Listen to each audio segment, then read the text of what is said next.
أعوذ بالله من الشيطان الرجيم. بسم الله الرحمن الرحيم.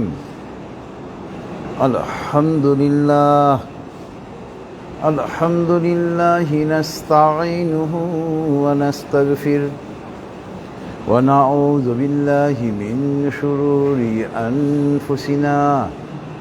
من يهد الله فلا مضل له ومن يضلله فلا هادي له، ونشهد أن لا إله إلا الله وحده لا شريك له، ونشهد أن محمدا عبده ورسوله أرسله بالحق بشيرا ونذيرا بين يدي الساعة. من يطع الله ورسوله فقد رشد، ومن يعصهما فإنه لا يضر إلا نفسه ولا يضر الله شيئا. فقد قال الله تعالى في القرآن المجيد: أعوذ بالله من الشيطان الرجيم. إن الله وملائكته يصلون على النبي يا أيها الذين آمنوا صلوا عليه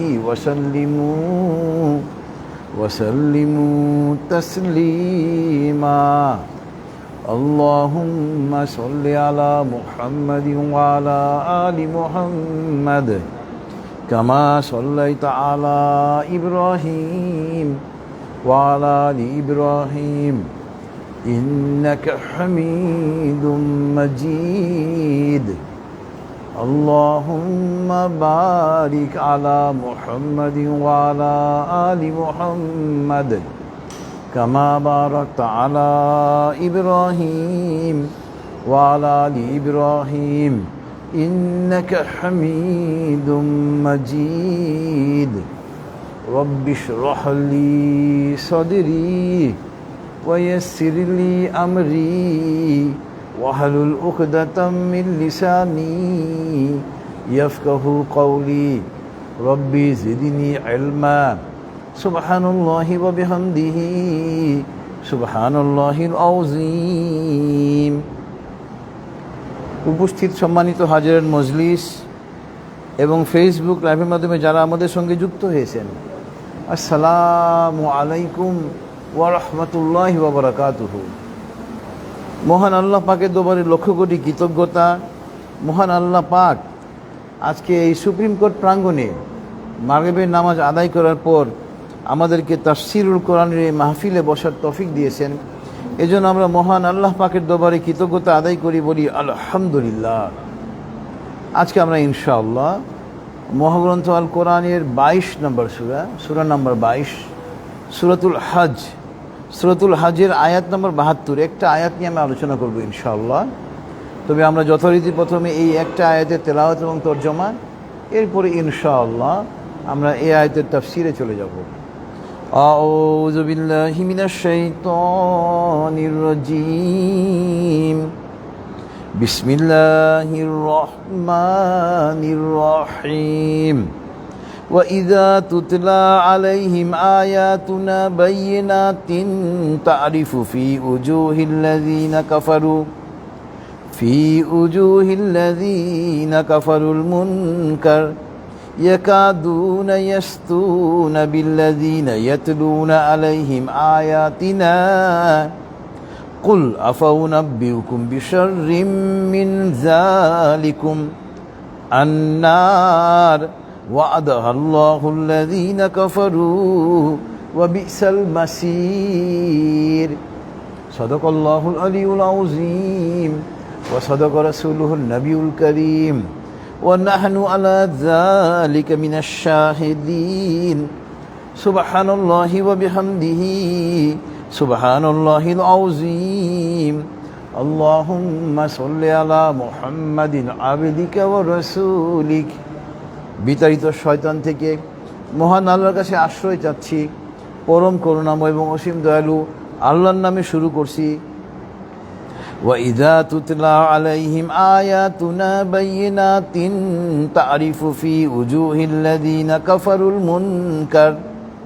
হে নবী, যখন আমার সুস্পষ্ট আয়াত তেলাওয়াত করা হয় কাফেরদের মাঝে, তখন আপনি দেখবেন কাফেরদের চেহারা বিষণ্ণ হয়ে যায়।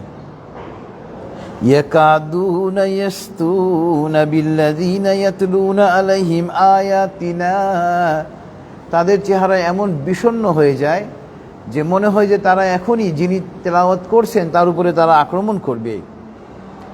কুল আফাউনাব্বিউকুম বিশাররিম মিন যালিকুম, হে নবী আপনি তাদেরকে বলে দিন, কাফেরদেরকে বলে দিন, আমি কি এর চাইতেও কঠিন একটা খবর তোমাদেরকে দিব।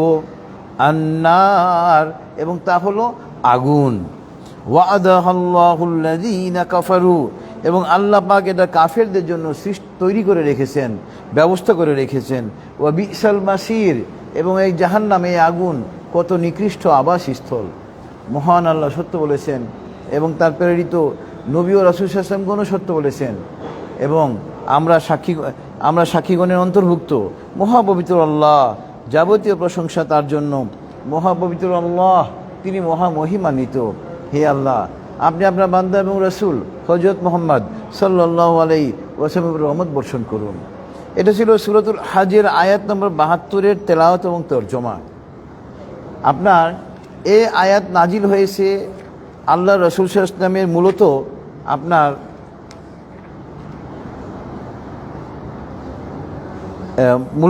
এটা মদিনা জীবনে আয়াত নাজিল হয়েছে।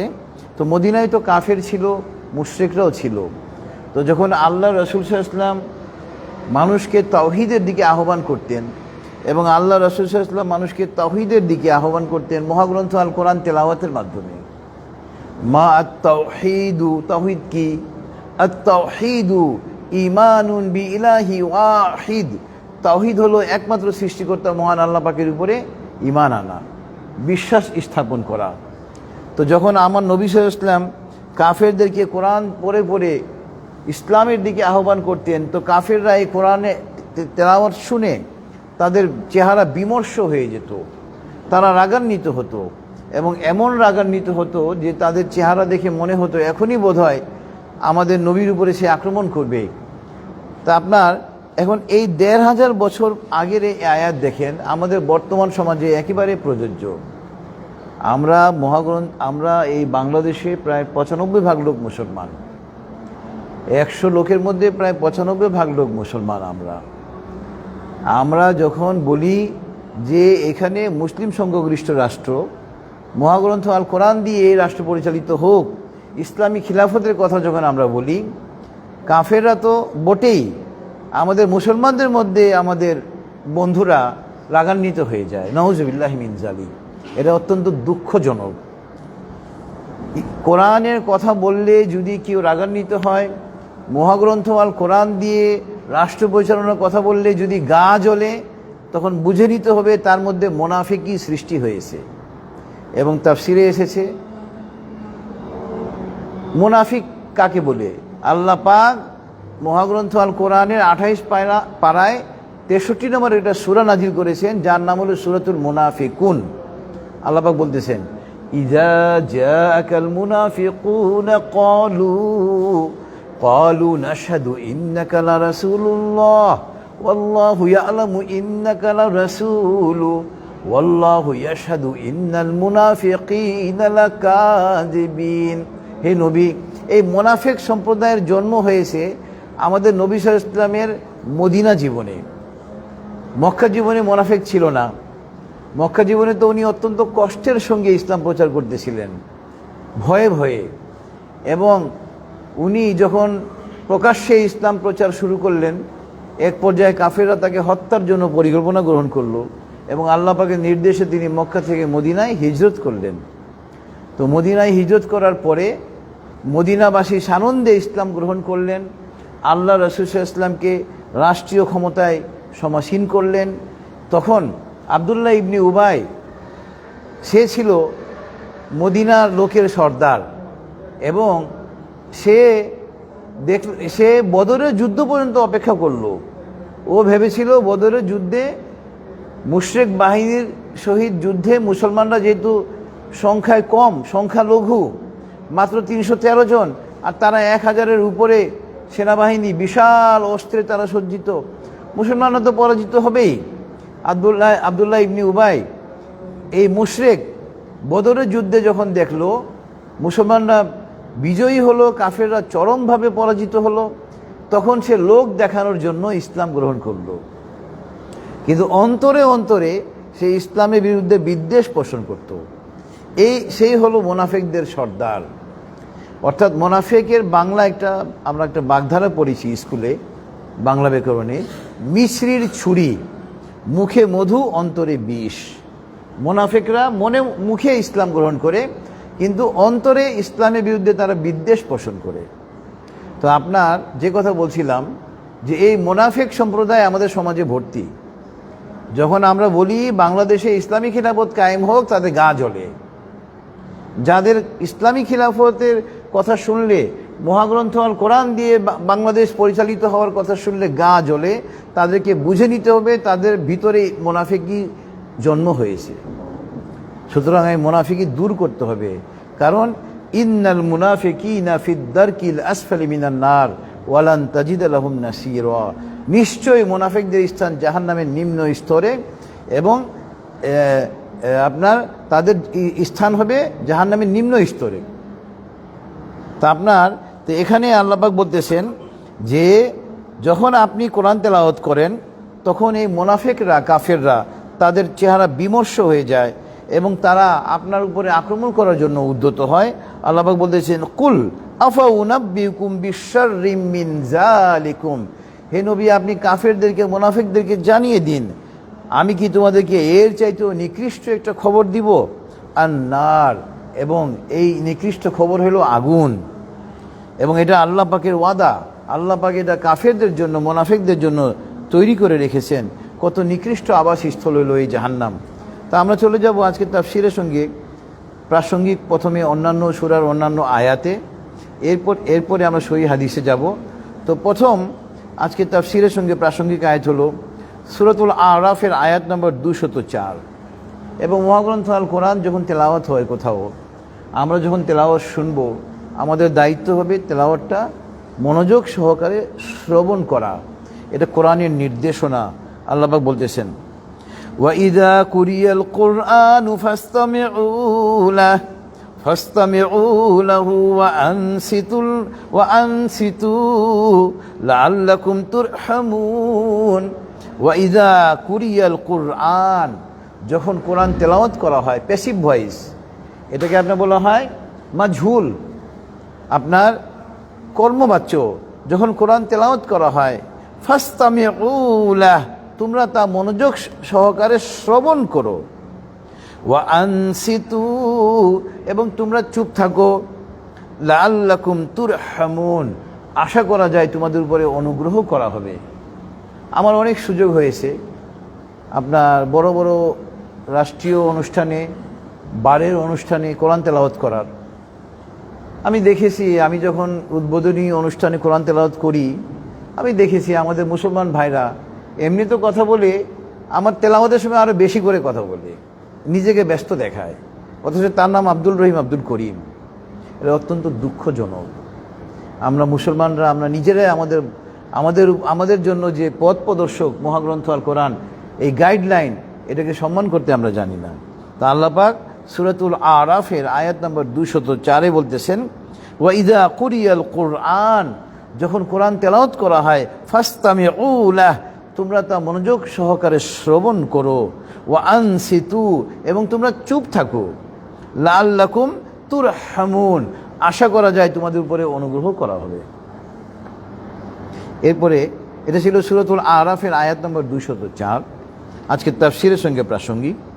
এরপরে আপনার আজকে তাফসিরের সঙ্গে প্রাসঙ্গিক আয়াত হলো মহাগ্রন্থ আল কোরআনের 16 নম্বর সূরা, সূরাতুন নাহলের আয়াত নম্বর 88, আয়াত নম্বর 88। এখানে মহান আল্লাহ পাক বলতেছেন, আল্লাযীনা কাফারু ওয়া সাদ্দু আন সাবিলিল্লাহি জিদনাহুম আযাবান ফাওকাল আযাবি বিমা কানু ইউফসিদুন। যারা কাফের, মানুষকে সঠিক পথ থেকে আল্লাহর পথে বাধা দেয়, আল্লাহ পাক বলতেছেন জিদনাহুম আযাবা, আমি তাদের আযাবকে বৃদ্ধি করে দিব, ফাওকাল আযাব, আযাবের পর আযাব বৃদ্ধি করব। বিমা কানু ইউফসিদুন, কেননা তারা হলো পৃথিবীতে ফাসাদ সৃষ্টিকারী। এই যে দেখেন, আমাদের পার্শ্ববর্তী রাষ্ট্র ভারত, এটা সন্ত্রাসী রাষ্ট্র, একটা সাম্রাজ্যবাদী রাষ্ট্র, এবং ওই রাষ্ট্রের যে রাষ্ট্রপ্রধান, সরকার প্রধান নরেন্দ্র মোদী হলো সবচেয়ে বড় নিকৃষ্ট সাম্রাজ্যবাদী একটা সন্ত্রাসী লোক। এই যে দেখেন, সে এর আগে গুজরাটে হাজার হাজার মুসলমানকে হত্যা করেছে, এবং মার্কিন যুক্তরাষ্ট্র তার হত্যার প্রমাণ পাওয়ার পরে তার উপরে নিষেধাজ্ঞা দিয়েছিল, সে আমেরিকায় যেতে পারতো না। এরপর দেখেন, সে পেহলামে একটা ঘটনা সে সাজালো নিজেই, এবং আপনার ওই ঘটনাকে কেন্দ্র করে পাকিস্তান রাষ্ট্রকে ধ্বংস করার জন্য, পাকিস্তান একটা ইসলামী রাষ্ট্র, মুসলিম রাষ্ট্র, এই রাষ্ট্রকে ধ্বংস করার জন্য দেখেন সে কিভাবে আক্রমণ শুরু করলো। তো আপনার দেখেন কিভাবে সে ফাসাদ সৃষ্টি করলো। এবং এই তাফসীর কোরআন মাহফিল থেকে আমি মহান আল্লাহ পাকের কাছে কৃতজ্ঞতা জানাই যে মহান আল্লাহ পাক পাকিস্তান রাষ্ট্রকে নিরাপদ রেখেছেন, ভারতকে ধ্বংস করে দিয়েছেন, ভারতকে পরাজিত করেছেন আল্লাহ পাক। পাকিস্তান রাষ্ট্র যে রাষ্ট্রের আর্থিক অবস্থা আমাদের চাইতেও খারাপ,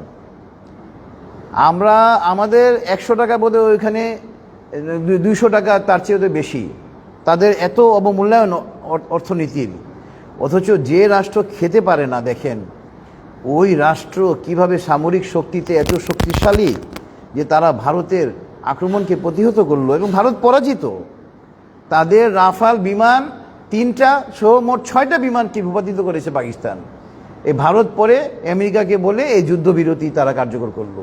তো এই যে পাকিস্তান চরমভাবে পরাজিত হলো, এই বিজয়ী হলো, ভারত চরমভাবে পরাজিত হলো, এটা মহান আল্লাহ পাকের হুকুম। আল্লাহ পাক ইসলামকে বিজয়ী, এটা পাকিস্তান বিজয়ী হয় নাই, ইসলাম বিজয়ী হয়েছে। এই দুনিয়া থেকে ইসলামকে কেউ নিশ্চিহ্ন করতে পারবে না। আপনার এই যে দেখেন বিগত 16 বছর এই খুনি হাসিনা এই বাংলাদেশে মানে কাফেরের চেয়েও একটা খারাপ মহিলা ছিল, কিভাবে মুসলমানদের উপরে সে নির্যাতন করেছে, এটা ভারতের একটা অঙ্গরাজ্যের চেয়েও খারাপ অবস্থা ছিল আমাদের। এই 5ই আগস্ট 2024 দেখেন কিভাবে আল্লাহ পাক আমাদেরকে প্রকৃত স্বাধীনতা দিয়ে দিয়েছেন। আল্লাহু আকবার।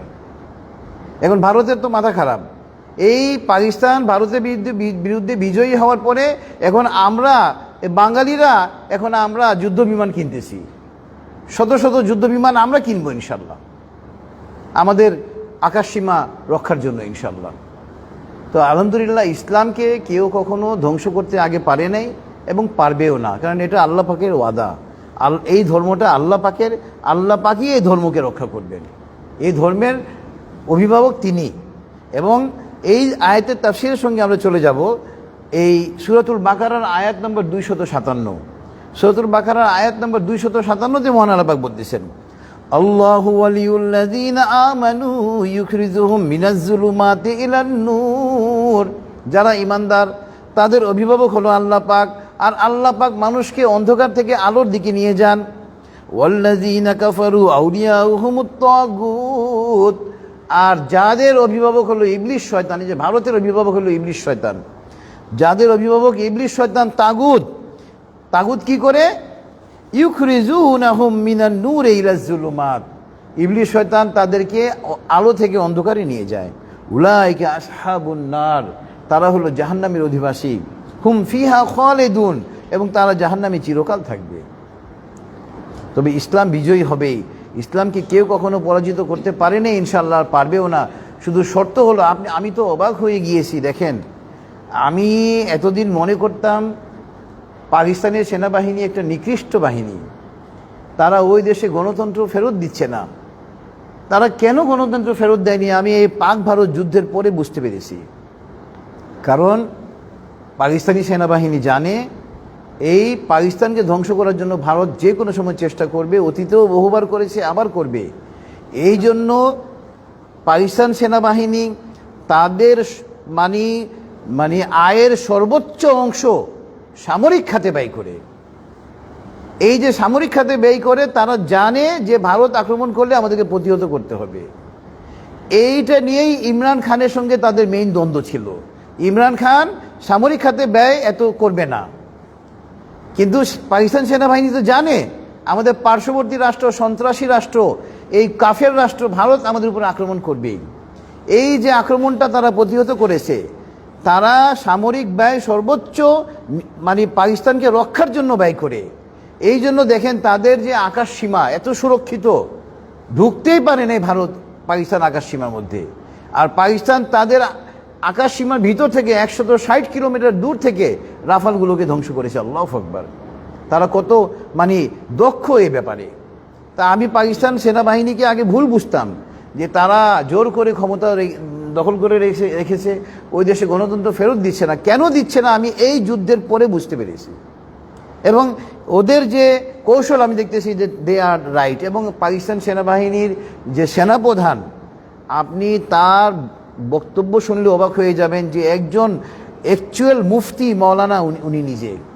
আরবিতে উনি কথা বলতে পারেন, কোরআন এবং হাদিসের উপরে তার যে জ্ঞান, আরবিতে উনি অনর্গল কথা বলেন। আল্লাহু আকবার! এরপরে আজকে তাফসীরের সঙ্গে প্রাসঙ্গিক আয়াত হলো সূরাতুশ শুআরার আয়াত নম্বর 102। সূরাতুশ শুআরার আয়াত নম্বর 102-এ আল্লাহ পাক বলতেছেন, ফালাউ আন্না লানা কাররাতান ফানাকুনা মিনাল মুমিনিন। কাফেরদের কথা আল্লাহ পাক বলতেছেন যে কাফেররা যখন মারা যাবে, একজন কাফের মরতে দেরি, জাহান্নামে যাইতে কিন্তু দেরি হবে না। তাদের কোনো বিচার নেই, তাদের নেক আমল আর বদ আমলের কোনো ওজন হবে না, বিনা হিসেবে তারা জাহান্নাম। তাদের মরতে দেরি, জাহান্নামে নিক্ষিপ্ত হইতে দেরি হবে না। এটা কোরআনের কথা এবং হাদিসের কথা। হ্যাঁ, আমল এবং পাপের ওজন হবে কাদের? যারা ঈমান নিয়ে মৃত্যুবরণ করবে তাদের। তা আপনার কাফেররা মৃত্যুর পর যখন জাহান্নামে নিক্ষিপ্ত হবে, তারা বলবে যে আমাদেরকে যদি একবার আপনি ফেরত পাঠান দুনিয়াতে, আমরা তাহলে মুমিন হব। কিন্তু দুনিয়াতে আমরা কোনো পরীক্ষায় একবার অনুত্তীর্ণ হই, আবার পরীক্ষা দিতে পারি। এমনও দেখা গেছে অনেকে, আগে তো আমাদের আমলে এসএসসি পাশ করা খুব টাফ ছিল, অনেকে 5 বার পরীক্ষা দিয়ে পাশ করেছে, 4 বার ফেল করেছে। আগের পড়াশোনা তো অনেক কঠিন ছিল।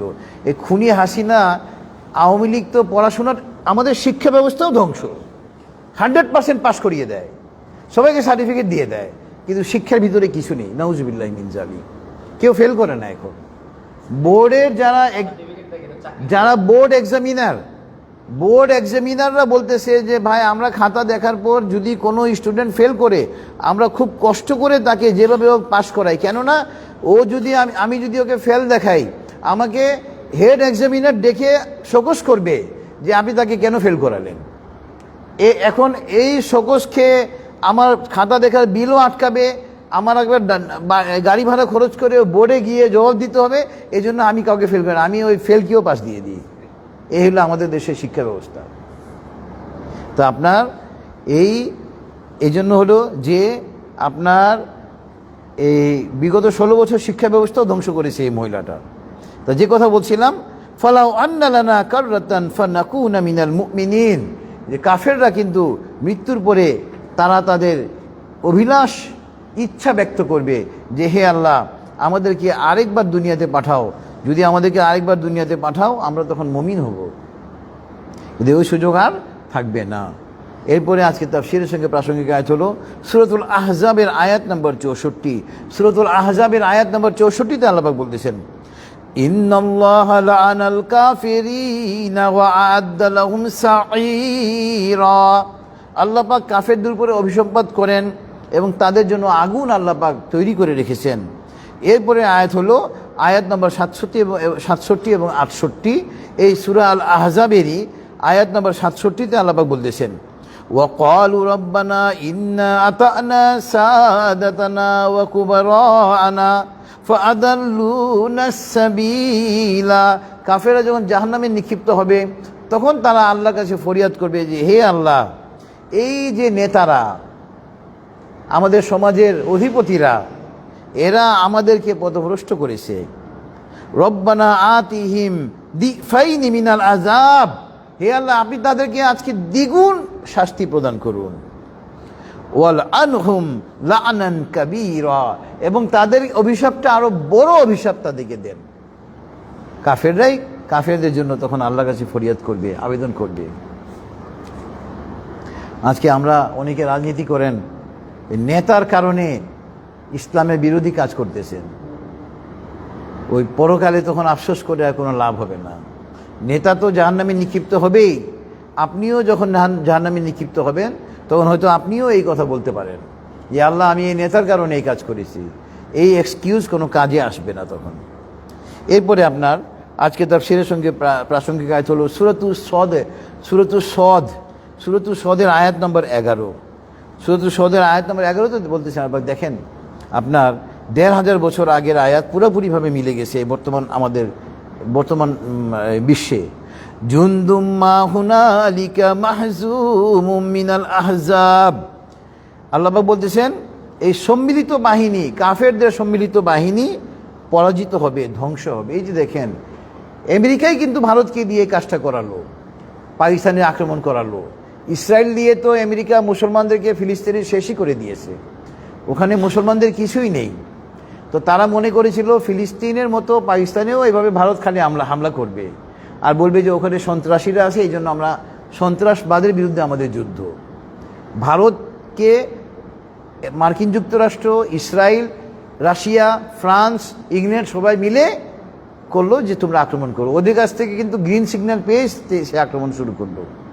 তো দেখেন এদের সম্মিলিত বাহিনী যেভাবে খন্দকের যুদ্ধে কাফেরদের সম্মিলিত বাহিনী মদিনা নামক ইসলামী রাষ্ট্রকে ধ্বংস করতে এসেছিল। হিজবুন মানি একটা দল, আহজাব মানি অনেকগুলো দল। তা আল্লাহ পাক বলতেছেন যে ওই সম্মিলিত বাহিনী ধ্বংস হয়েছিল সেদিন, এবার ভারতের সম্মিলিত বাহিনীকে আল্লাহ পাক ধ্বংস করেছেন। আল্লাহু আকবার। সূরাতুস সদ আয়াত নম্বর 11। এরপরে আপনার আজকে তাফসীরের সঙ্গে প্রাসঙ্গিক আয়াত হলো সূরাতুজ জুমারের আয়াত নাম্বার 36। সূরাতুজ জুমার আয়াত নাম্বার 36-এ আল্লাহ পাক বলতেছেন আলাইসাল্লাহু বিকাফিন আবদাহু, আল্লাহ পাক কি তার বান্দার জন্য অভিভাবক হিসেবে যথেষ্ট নন? ওয়া ইউখাউফুনাকা বিল্লাযিনা মিন দুনিহি, তোমরা অন্যজনকে দিয়ে আমার বান্দাদেরকে ভয় দেখাও। ওয়া মাই ইউদ্লিল্লাহু ফামা লাহু মিন হাদ, আল্লাহ পাক যাকে পথভ্রষ্ট করেন তাকে কেউ হেদায়েত দিতে পারে না। দেখেন যারা বেঈমান, যাদের ঈমান নেই, যারা কাফের, যারা মুনাফিক, তারা যদি 5ই আগস্ট 2024-এর ঘটনা একটু পর্যবেক্ষণ করে তারা ইসলামের উপরে ঈমান আনবে। আপনি চিন্তা করে দেখেন, বিগত 16 বছর যাবৎ আওয়ামী লীগ যেভাবে সেটিং করে রেখেছিল, পুলিশ, বিজিবি, সেনাবাহিনী, র্যাব, পিবিআই, এসবি, সমস্ত কিছু তাদের কন্ট্রোলে। হাজার হাজার ভারতীয় সেনাবাহিনী বাংলাদেশে উপস্থিত। এই আয়না ঘরগুলা দেখেন পরিচালনা করতো তারা, কারণ একজন বাঙালি লোক তো তার বাঙালি ভাইকে আয়না ঘরে বন্ধ করে রাখবে না, পানি চাইলে প্রসাদ দিবে না, এটা বাঙালির পক্ষে সম্ভব না। এই জন্য হাজার হাজার ভারতীয়কে এখানে, ভারতীয় সেনাবাহিনীর সদস্যকে চাকরি দিয়েছিল এই খুনি হাসিনা বাংলার মাটিতে। এই হাজার হাজার ভারতীয় সেনাবাহিনী এখানে উপস্থিত, ছাত্র জনতা খালি হাতে, অথচ ছাত্র জনতা বিজয়ী হলো, তাফসিরে এসেছে। আমরা মহাগ্রন্থ আল কোরআন গবেষণা করি, আমরা বুঝতে পেরেছি আল্লাহ পাক যখন কোনো জাতির সাহায্যের জন্য আসমান থেকে ফেরেশতা অবতীর্ণ করেন, যে জাতির জন্য ফেরেশতারা পৃথিবীতে আগমন করেন সেই জাতির মনোবলকে আল্লাহ পাক বৃদ্ধি করে দেন। আর যে জাতির বিরুদ্ধে ফেরেশতারা অবতীর্ণ হন ওই জাতির মনের মধ্যে আল্লাহ পাক কম্পন সৃষ্টি করে দেন, ভয় সৃষ্টি করে দেন। দেখেন খুনি হাসিনা 16 বছর যাবৎ হাজার হাজার মানুষকে খুন করেছে। আর এই ছাত্র জনতা তারা জানে কারফিউ চলতেছে, আমি বের হলে বুকে গুলি খাবো, অথচ লক্ষ লক্ষ ছাত্র জনতা রাস্তায়। কেন? আল্লাহ পাক তাদের মনোবলকে বৃদ্ধি করে দিয়েছিলেন। আর এই খুনি হাসিনার মনে এমন কম্পন সৃষ্টি হলো, সে ভারতে পালিয়ে গেল। তো তো আপনার এই যে কথা বলছিলাম, সূরাতুজ জুমারে 36 নম্বর আয়াতে আল্লাহ পাক আমাদের অভিভাবক। আর আল্লাহ পাক যাদের অভিভাবক তাদের কোনো ভয়ের কিছু নেই, চিন্তার কিছু নেই, উদ্বিগ্ন হওয়ার কিছু নেই। এরপরে আপনার এটা ছিল সূরাতুজ জুমারের আয়াত নাম্বার 36। এরপরে হলো সূরাতুল মুমিনের আয়াত নাম্বার 11। সূরাতুল মুমিনের আয়াত নাম্বার 11তেও আল্লাহ পাক বলতেছেন ওই কাফেরদের কথা, ক্বালু রব্বানা আমাত্তানা ইসনাতাইনি ওয়া আহইয়াইতানা ইসনাতাইন ফাতারাফনা বিযুনুবিনা ফাহাল ইলা খুরুজিম মিন সাবিল। কাফেররা আল্লাহর কাছে মানে আত্মসমর্পণ করবে যে আল্লাহ তুমি আমাদেরকে 2 বার জীবন দিয়েছো, 2 বার মৃত্যুও দিয়েছো, আমরা আমাদের সমস্ত অপরাধকে স্বীকার করে নিলাম। অর্থাৎ কনফেশনাল স্টেটমেন্ট দিবে কাফেররা, এবং দেওয়ার পরে বলবে যে ফাহাল ইলা খুরুজিম মিন সাবিল, যে ফাতারাফনা বিযুনুবিনা, আমরা আমাদের অপরাধকে স্বীকার করে নিলাম, ফাহাল ইলা খুরুজিম মিন সাবিল, এখান থেকে কোনো মুক্তির উপায় আছে কি? তখন কি কোনো উপায় থাকবে? কোনো উপায় নেই। সুতরাং এই দুনিয়াতে যা করার করতে হবে, তাওহীদের উপরে কায়েম থেকে ইসলামকে রাষ্ট্রীয়ভাবে কায়েম করার জন্য আপ্রাণ চেষ্টা করতে হবে। নিজের সাধ্য অনুযায়ী মহাগ্রন্থ আল কোরআনকে ব্যক্তি জীবনে, পারিবারিক জীবনে, সামাজিক জীবনে, রাষ্ট্রীয় জীবনে তথা আন্তর্জাতিক জীবনে আমাদের সাধ্য অনুযায়ী চেষ্টা করতে হবে। তাহলে আমরা মহান আল্লাহ পাকের কাছে কিছু বলতে পারবো যে হে আল্লাহ, আমরা চেষ্টা করেছি, আমাদের সাধ্যমতো আমরা চেষ্টা করেছি। আমি সুপ্রিম কোর্টের আইনজীবী হয়ে এখান থেকে কোরআনের তাফসীর এমনি এমনি করি না। ওই চেতনায়, ওই তাওহীদের তাগিদেই মৃত্যুর পরে আল্লাহ পাকের কাছে গিয়ে কি জবাব দিব, ওই প্রশ্নের উত্তর দেওয়ার জন্যই এই বিগত 12 বছর যাবৎ এখান থেকে মহাগ্রন্থ আল কোরআনের দাওয়াত দিয়ে যাচ্ছি সারা বিশ্বকে। এরপরে আপনার আজকে তাফসীরের সঙ্গে প্রাসঙ্গিক আয়াত হলো সূরাতুল হামিম আস-সাজদার আয়াত নাম্বার 26। এখানে আল্লাহ পাক বলতেছেন, وَقَالَ الَّذِينَ كَفَرُوا لَا تَسْمَعُوا لِهَذَا الْقُرْآنِ وَالْغَوْا فِيهِ لَعَلَّكُمْ تَغْلِبُونَ। এই যে দেখেন, কোরআন যখন কোথাও উচ্চারিত হয়, তেলাওয়াত হয়, কাফেররা তখন বলে যে তোমরা এই কোরআন তেলাওয়াত শোনো না, এবং এই কোরআন তেলাওয়াতের মধ্যে তোমরা হট্টগোল সৃষ্টি করো, তোমরা বিজয়ী হবে। এই 12 বছর যাবৎ কোরআনের তাফসীর চালিয়ে যাচ্ছি। এই তাফসীরকে বাধাগ্রস্ত করার জন্য কম বাধা আসে নাই, আলহামদুলিল্লাহ। তবে কোরআনের অগ্রযাত্রাকে কেউ রুখতে পারে নাই, রুখতে পারবে না ইনশাল্লাহ। এটা ছিল সূরাতুল হামিম আস-সাজদার আয়াত নাম্বার 26। এরপরে আপনার আজকে তাফসীরের সঙ্গে প্রাসঙ্গিক আয়াত হলো সূরাতুল মুহাম্মাদের আয়াত নাম্বার 10 থেকে 11। সূরাতুল মুহাম্মাদের আয়াত নাম্বার 10 থেকে 11 আল্লাহ পাক বলতেছেন, আফালাম ইয়াসিরু ফিল আরদি ফায়ানজুরু কাইফা কানা আকিবাতুল লাযিনা মিন ক্বাবলিহিম দাম্মারাল্লাহু আলাইহিম ওয়ালিল কাফিরিনা আমসালুহা যালিকা বিআন্নাল্লাহা মাওলাল লাযিনা আমানু ওয়া আন্নাল কাফিরিনা লা মাওলা লাহুম। আল্লাহ পাক বলতেছেন, তোমরা পৃথিবীতে ভ্রমণ করে দেখো। এই যে আমরা জানি যে ভ্রমণ করা সুন্নত এবং এটা কোরআনের নির্দেশনা, যে তোমরা আমার পৃথিবীটাকে ঘুরে ঘুরে দেখো। আল্লাহ পাক বলতেছে তোমরা আমার পৃথিবীটাকে ঘুরে ঘুরে দেখো, আমি আগে কাফেরদের কিভাবে ধ্বংস করেছি। দাম্মারাল্লাহু আলাইহিম, আল্লাহ পাক তাদেরকে বিনাশ করে দিয়েছেন, ধ্বংস করে দিয়েছেন।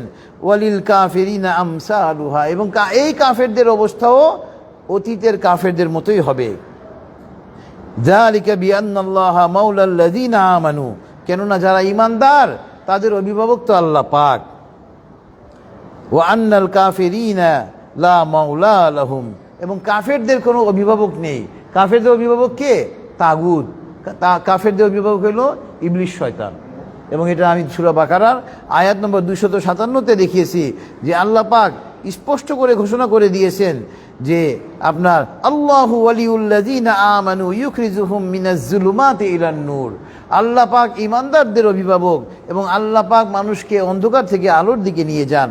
ওয়াল্লাযিনা কাফারু আউলিয়াউহুমুত তাগুত ইউখরিজুনাহুম মিনান নূরি ইলাজ জুলুমাত। আর তাগুত ইবলিস শয়তান যাদের অভিভাবক, ইবলিস শয়তান মানুষকে আলো থেকে অন্ধকারে নিয়ে যায়। উলাইকা আসহাবুন নার, তারা জাহান্নামের অধিবাসী। হুম ফিহা খালিদুন, এবং তারা সেখানে চিরকাল থাকবে। এই সূরাতুল মুহাম্মাদেও আল্লাহ পাক প্রায় একই কথা বলেছেন। তো আপনার এই মহাগ্রন্থ আল কোরআন এটা আমাদের জন্য একটা পথ প্রদর্শক, আমাদের ব্যক্তি জীবন, পারিবারিক জীবন, সামাজিক জীবন তথা রাষ্ট্রীয় জীবনের চালিকা শক্তি। সুতরাং এটাকে বুঝতে হবে। এটাকে শুধুমাত্র তেলাওয়াত করে চুমু খেয়ে রেখে দিলাম আর কোরআন বিরোধী কাজ করলাম, হবে না। আমাদেরকে কোরআনের বিধান অনুযায়ী চলতে হবে এবং কোরআনের নিষেধ থেকে বেঁচে থাকতে হবে। এরপরে আপনার আজকে তাফসীরের সঙ্গে প্রাসঙ্গিক কয়েকটা হাদিসে চলে যাব। আপনার প্রথম হাদিস হলো আন ওমর রাদিয়াল্লাহু আনহু قال قال النبي صلى الله عليه وسلم يا ابن الخطاب اذهب فنادي في الناس أنه لا يدخل الجنة إلا المؤمنون رواه صحيح মুসলিম। হযরত ওমর ফারুক রাদিয়াল্লাহু আনহু আল্লাহর রাসূলের অত্যন্ত প্রিয় সাহাবী এবং ইসলামী খিলাফতের দ্বিতীয় খলিফা, তিনি এই হাদিস মোবারক বর্ণনা করেছেন এবং তিনি বলতেছেন আল্লাহ রাসূল সাল্লাল্লাহু আলাইহি ওয়াসাল্লাম আমাকে ডাকলেন এবং ডেকে কি বললেন, ইয়া ইবনুল খত্তাব, হে খত্তাবের ছেলে, ইযহাব, যাও, ফানাদি ফিন নাস, এবং মানুষের মধ্যে ঘোষণা দিয়ে দাও, আন্নাহু লা ইয়াদখুলুল জান্নাতা ইল্লাল মুমিনুন, মুমিন ছাড়া কেউ জান্নাতে যেতে পারবে না। এই যে দেখেন কয়েকদিন আগে পপজন পল মারা গেল, ও কোথায় গিয়েছে? জাহান্নামে। ইসলাম গ্রহণ না করে মৃত্যুবরণ করতে দেরি, জাহান্নামে নিক্ষিপ্ত হতে দেরি নেই। আপনি যতই ভালো কাজ করেন না কেন, আপনার কোনো ভালো কাজেরই প্রতিদান আপনি পরকালে পাবেন না। কারণ জান্নাতে দাখিলের পূর্ব শর্ত হলো ঈমান আনতে হবে। এবং সহিহ হাদিসে এসছে যে আল্লাহ রাসূল সাল্লাল্লাহু আলাইহি ওয়াসাল্লামের সহধর্মিনী মা আয়েশা রাদিয়াল্লাহু আনহা হাদিসখানা বর্ণনা করেছেন এবং তিনি বলতেছেন, আমি আল্লাহ রাসূল সাল্লাল্লাহু আলাইহি ওয়াসাল্লামকে জিজ্ঞেস করলাম, হে আল্লাহ রাসূল সাল্লাল্লাহু আলাইহি ওয়াসাল্লাম, ইবনে জুদান জাহিলিয়াতের আমলে মারা গিয়েছিল, কিন্তু সে অর্থাৎ কাফের ছিল, সে তাওহীদের দাওয়াতকে সে গ্রহণ করতে পারে নাই, কুফরি করা অবস্থা মারা গেল ইবনে জুদান। তো এই যে ইবনে জুদান মারা গেল কুফরি করা অবস্থায়, কিন্তু তার দুইটা ভালো গুণ ছিল। সে আত্মীয় স্বজনদের সঙ্গে খুব ভালো সম্পর্ক বজায় রেখেছিল আর গরিব মিসকিন অভাবীদেরকে সে খাবার খাওয়াতো। তো এই যে তার দুইটা ভালো গুণ, এই দুইটা ভালো গুণের কি সে কোনো সুবিধা পাবে, উপকার পাবে? আল্লাহ বলেন লা ইয়ানফাউহু, কোনো উপকার পাবে না। এরপরে আপনার হাদিস হলো আজকে তাফসীরের সঙ্গে আরেকটা হাদিস, আন আবি হুরায়রা রাদিয়াল্লাহু আনহু আন্না রাসূলুল্লাহ সাল্লাল্লাহু আলাইহি ওয়াসাল্লাম قال মান কানা ইউমিনু বিল্লাহি ওয়াল ইয়াউমিল আখিরি ফালিয়াকুল খায়রান আও লিয়াসমুত, রাওয়াহু সহিহ মুসলিম। হযরত আবু হুরায়রা যারা হাদিসখানা বর্ণনা করেছেন, কোরআনের পড়ার সময় অনেকে কথা বলে, অপ্রাসঙ্গিক কথা বলে বাধা সৃষ্টি করে, এজন্য আমি এই হাদিসটা নির্বাচন করেছি। আল্লাহ রাসূল সাল্লাল্লাহু আলাইহি ওয়াসাল্লাম বলতেছেন, হযরত আবু হুরায়রা যারা হাদিসখানা বর্ণনা করেছেন যে আমাদের নবী সাল্লাল্লাহু আলাইহি ওয়াসাল্লাম বলেছেন, মান কানা ইউমিনু বিল্লাহি ওয়াল ইয়াউমিল আখির, যারা আল্লাহ এবং পরকালে বিশ্বাস রাখে, অর্থাৎ যারা মুসলমান মুমিন, তারা যেন উত্তম কথা বলে নতুবা চুপ থাকে। আমরা অনেক সময় মনে করি যে বেশি কথা বলতে পারলেই স্মার্ট, কথা যত কম বলা যায়। আমরা যখন হাইকোর্টে ওকালতি করতে এসেছিলাম, আমরা সিনিয়রদের কাছ থেকে শুনেছি যে জজ সাহেবদের সামনে দাঁড়ালে ডায়াসে বিচারপতিদের সামনে যত কম কথা বলে রিলিফ নেওয়া যায়, বেশি কথা বলতে গেলেই তুমি ধরা খাবা। উনি যা প্রশ্ন করবেন তার উত্তর দিবে, তুমি আননেসেসারি কোনো কথা বলবে না। এবং আমরা দেখেন, এটা কিন্তু কোরআনের হাদিসের কথা। এবং আমি দেখেছি যে অনেক অ্যাডভোকেটরা বেশি কথা বলতে গিয়ে ভালো মামলাও রিলিফ পায় না, জজ সাহেব অন্যদিকে টান নিয়ে নেয়। জজ সাহেব প্রশ্ন করে নেয়, কিন্তু উনি নিজে সাবমিশন করতে করতে নিজের পাণ্ডিত্য প্রকাশ করতে গিয়ে মক্কেলের ক্ষতি করে ফেলে। মান সমাতা না যা, যে চুপ থাকে সেই নাজাত পায়। এই জন্য সহিহ হাদিসে এসছে, মান কানা ইউমিনু বিল্লাহি ওয়াল ইয়াউমিল আখির ফালিয়াকুল খায়রান আও লিয়াসমুদ, যে ব্যক্তি আল্লাহ এবং আখিরাতের উপর ঈমান রাখে সে যেন উত্তম কথা বলে নতুবা চুপ থাকে। রাওয়াহু সহিহ মুসলিম। এরপরে আপনার হাদিস হলো সহিহ হাদিস, আজকে তাফসীরের সঙ্গে সর্বশেষ সহিহ হাদিস। আন আনাস রাদিয়াল্লাহু আনহু আনি নবী সাল্লাল্লাহু আলাইহি ওয়াসাল্লাম قال ইউখরিজু মিনান নার মান কানা লা ইলাহা ইল্লাল্লাহ ওয়া ফি কলবিহি ওয়াজনুন সাঈরাতুন মিন ঈমান। রাওয়াহু সহিহ আল বুখারী। হযরত আনাস রাদিয়াল্লাহু আনহু হাদিসখানা বর্ণনা করেছেন, প্রখ্যাত সাহাবী, এবং তিনি বলতেছেন নবী সাল্লাল্লাহু আলাইহি ওয়াসাল্লাম বলেছেন যে লা ইলাহা ইল্লাল্লাহ যারা বলেছে তাদেরকে জাহান্নাম থেকে বের করে আনা হবে। অর্থাৎ আমি তো আগেই বলেছি তাফসীরের চলাকালে যে যারা ঈমান নিয়ে মৃত্যুবরণ করবে, তাওহীদের উপরে কায়েম থেকে মৃত্যুবরণ করবে, তাদের আমলের ওজন হবে। তাদের আমলের ওজন যদি বেশি হয় পাপের তুলনায় তাহলে তারা জান্নাতে যাবে, আর যদি আমলের ওজন হালকা হয়, পাপ ভারী হয়, তাহলে তারা জাহান্নামে নিক্ষিপ্ত হবে।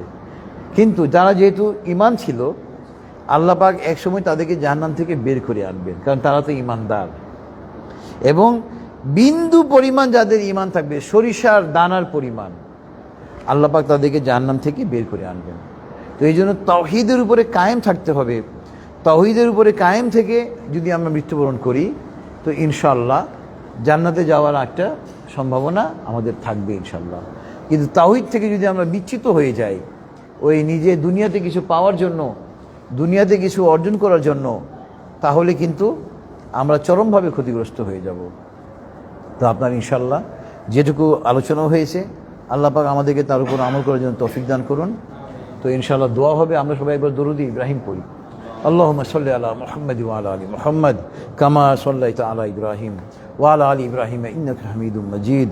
আল্লাহুম্মা বারিক আলা মুহাম্মাদ ওয়া আলা আলি মুহাম্মাদ কামা বারাকতা আলা ইব্রাহিম ওয়া আলা আলি ইব্রাহিম ইন্নাকা হামিদুম মাজিদ। আল্লাহুম্মা আমিন। ربنا تقبل منا إنك أنت السميع العليم. اللهم اغفر لحينا وميتنا وشاهدنا وغائبنا وصغيرنا وكبيرنا وذكرنا وأنثانا. اللهم من أحييته منا فأحيه على الإسلام، ومن توفيته منا فتوفه على الإيمان. ربنا ظلمنا أنفسنا وإن لم تغفر لنا وترحمنا لنكونن من الخاسرين. ربنا آتنا في الدنيا حسنة وفي الآخرة حسنة وقنا عذاب النار. رب ارحمهما كما ربياني صغيرا. رب هب لي من الصالحين. رب زدني علما. أستغفر الله. اللهم إني أسألك الهدى والتقى والعفاف والغنى. হে আল্লাহ, আমরা তোমার কিছু বান্দা মাওলা, এই সুপ্রিম কোর্ট প্রাঙ্গণে মাওলা, এই তাফসীরুল কোরআনের মাহফিলে একত্রিত হয়েছি মাওলা। তোমার মহাগ্রন্থ আল কোরআন থেকে, তোমার হাবিবের হাদিস থেকে আলোচনা হয়েছে মাওলা। মাওলা, আমাদের পড়া, বলা, শোনা, বুঝা এবং বুঝানোর মধ্যে অনেক ভুল হয়েছে মাওলা। মাওলা, তুমি তো ক্ষমাশীল, তুমি ক্ষমা করতে পছন্দ করো মাওলা। মাওলা, আমাদের এই পড়া, বলা, শোনা, বুঝা এবং বুঝানোর ভুল ত্রুটি ক্ষমা করে আমাদের এই মাহফিলকে তুমি কবুল করে নাও মাওলা। মাওলা, আমাদের মাহফিলকে আমাদের জন্য নাজাতের জারিয়া করে দাও মাওলা।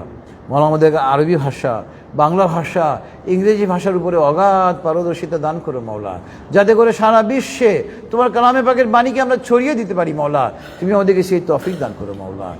মাওলা, Bangladesh, Bharat, Pakistan, Syria, Lebanon, Iran, Iraq, Afghanistan, ফিলিস্তিন, আফ্রিকা, সারা বিশ্বের মুসলমানরা মাওলা, যেখানে কাফের এবং মুনাফিকদের সাথে দ্বন্দ্বে লিপ্ত আছে মাওলা, তুমি আসমান থেকে ফেরেশতা অবতীর্ণ করে মাওলা মুসলমানদেরকে চূড়ান্ত বিজয় দান করো মাওলা, কাফেরদেরকে চূড়ান্তভাবে পরাজিত করো মাওলা। মাওলা, বিশেষ করে মাওলা আমাদের ফিলিস্তিনি ভাইদেরকে তুমি বিজয়ী করে মাওলা। বনি ইসরায়েলকে, ইহুদি রাষ্ট্র ইসরায়েলকে ধ্বংস করে দাও মাওলা। মাওলা, আমাদের পার্শ্ববর্তী রাষ্ট্র ভারত মাওলা, নরেন্দ্র মোদীকে ধ্বংস করো মাওলা। মাওলা, এই কাফের রাষ্ট্রকে ধ্বংস করো মাওলা। এই ভারতে আবার মুসলমানদের খিলাফত তুমি কায়েম করে দাও মাওলা। আগে মাওলা ভারত যেমন আমাদের মুসলমানদের হাতে ছিল মাওলা, আবার ভারতের শাসনভার তুমি মুসলমানদের হাতে দিয়ে দাও মাওলা। পাকিস্তান রাষ্ট্রকে তুমি হেফাজত করো মাওলা। পাকিস্তান রাষ্ট্রকে তুমি সেই ক্ষমতা দাও মাওলা যেন ভারতকে তারা ধ্বংস করে দিতে পারে মাওলা। মাওলা, এই দেশের বেশিরভাগ লোক গরিব মাওলা। মওলা তাদের পরিবারের অভিভাবকরা সকালবেলা খালি হাতে রিজিকের তালাশে বের হয়ে মওলা, মওলা তাদের পরিবারের অন্যান্য সদস্য তাদের দিকে চেয়ে থাকে মওলা। মওলা এই দেশের কোনো লোক যেন কোনো দিন খালি হাতে ঘরে না ফিরে মওলা, তুমি সেই তৌফিক দান করো মওলা। মওলা আমাদের প্রত্যেককে প্রতিদিন পর্যাপ্ত পরিমাণে হালাল রিজিক নিয়ে ঘরে প্রবেশ করেন তৌফিক দান করো মওলা। মওলা তুমি তো অমুখাপেক্ষী মওলা, আমরা কেবল তোমার মুখাপেক্ষী মওলা। তুমি ছাড়া পৃথিবীর কোনো ব্যক্তির কাছে, কোনো সংস্থার কাছে আমাদের মুখাপেক্ষী করো না মওলা। আমাদের সকল নেক হাজত তুমি গাইবী সাহায্যে পূর্ণ করে দাও মওলা।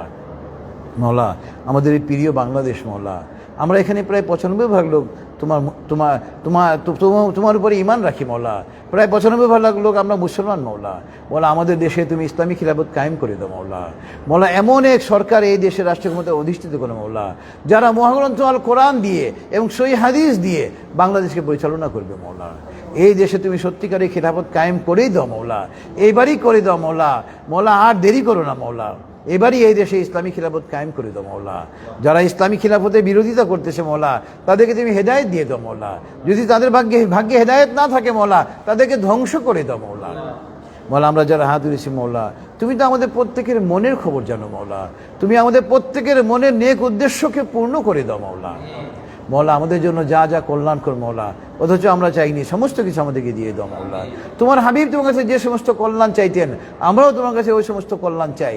তোমার হাবিব তোমার কাছে যে সমস্ত অকল্যাণ থেকে পানা চাইতেন, আমরাও ওই সমস্ত অকল্যাণ থেকে পানা চাই মওলা। মহাগ্রন্থ আল কোরআনের উশিলায় মওলা, পবিত্র জিলকদ মাসের উশিলায় মওলা, আমাদের দোয়াকে কবুল করে নাও মওলা। ওয়াসাল্লাল্লাহু তাআলা আলা খাইরি খালকিহি মুহাম্মাদি ওয়া আলা আলিহি ওয়া আসহাবিহি আজমাইন। সুবহান রাব্বিকা রাব্বিল ইজ্জাতি আম্মা ইয়াসিফুন ওয়া সালামুন আলাল মুরসালিন ওয়ালহামদুলিল্লাহি রাব্বিল আলামিন। আসসালামু আলাইকুম ওয়া রাহমাতুল্লাহ। তুমি দেখো, তুমি এদিকে দেখো, আমি দেখছি।